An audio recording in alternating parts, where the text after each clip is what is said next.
ऐसा कभी ऐसा योग लगे आपके जीवन में कि आप जिस व्यापार को आपने करा उस व्यापार में आपको फल नहीं मिला, फिर आपने व्यापार चेंज करा, फिर बदल कर देखा, फिर उस व्यापार को कर देखा, उसमें फल नहीं मिला, फिर आपने वापिस व्यापार को बदलने का विचार किया, तो हमारा निवेदन रहेगा उस व्यापार को बदलने से पहले एक काम जरूर कर देखो। 3 स्थान पर बेलपत्र को चढ़ा कर देखिएगा। अगर आपको लगे कि मैंने व्यापार बदल लिया, एक बार बदला, कई लोग ऐसे भी होते हैं जो पैसा इकट्ठा करते हैं, धन एकत्रित करते हैं, और कोई व्यापार करते हैं, जिस व्यापार में धन चले जाता है तो वो धन वापस नहीं आता महाराज, वो व्यापार का धन वापस नहीं आ पाता, तो बड़े दुखी होता है कि भाई मेरा गया हुआ पैसा नहीं आ रहा, मैं बड़ा कष्ट में हूं, मेरा खुद का ही आ जाए ना तो मैं निहाल हो जाऊं, मेरा अपना ही नहीं आ रहा जो गया हुआ है, तो मैं क्या वर्णन करूं, उसको क्या कहूं।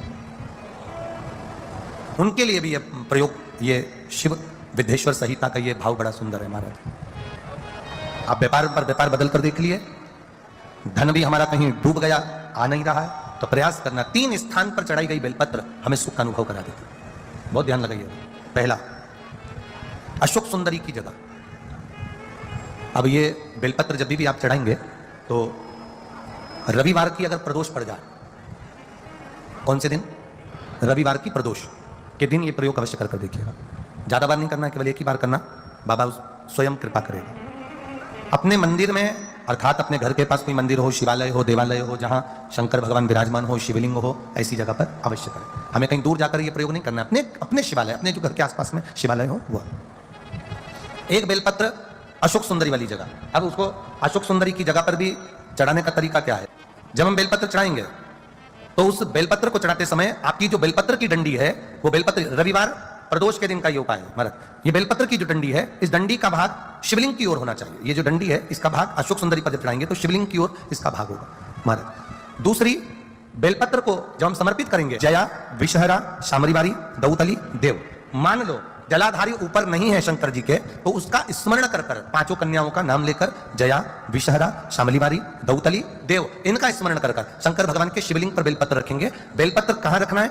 आप अगर यहां बैठे हो तो आपके विपरीत में डंडी का मुख होना चाहिए। ये बेलपत्र की जो डंडी है, इसका मुख आपके विपरीत में हो। आप यहां बैठे हो तो डंडी उधर होगी, आप इधर बैठे हो तो डंडी का मुख इधर होगा, आप उधर बैठे हो तो डंडी का मुख इधर होगा, आपके ठीक विपरीत की ओर डंडी का मुख हो।